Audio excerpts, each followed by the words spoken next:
I've been hearing more and more throughout the day about how the Gestapo decided to not give bond to anyone who is being detained in ICE detention centers. But people who were detained but had been here for like a very long time, like 12 years, for example, they would be given bond.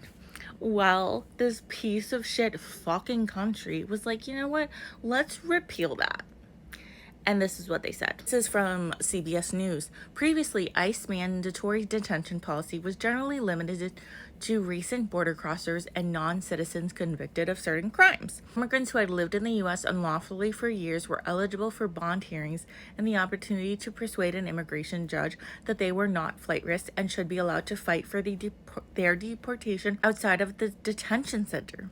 But there's been a new policy shift. CBS News.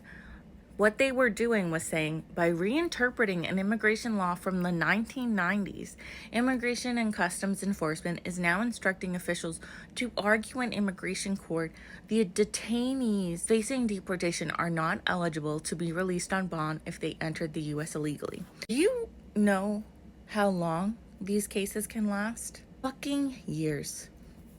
These psychopaths want to keep immigrants in these concentration camps for fucking years.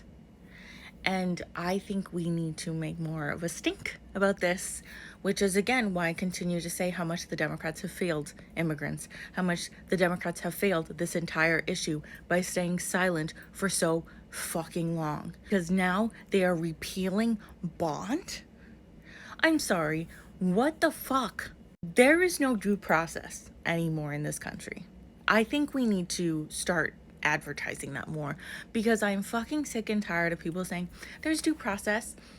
No, there's not, because they're still kidnapping people who are U.S. citizens and still not giving them due process because they're refusing to listen to the U.S. citizens too.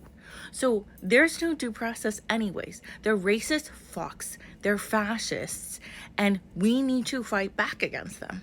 There is no reason for them to take away fucking bond from people who have been here just because they haven't been here legally. A piece of paper does not define who you are, ever. I trust an immigrant rather than I trust the person in the fucking White House right now, okay? I feel safer with a fucking immigrant than I fucking do with the person in the White House. All I'm saying is, to treat immigrants this inhumanely is disgusting, and I want everyone to know you will be next.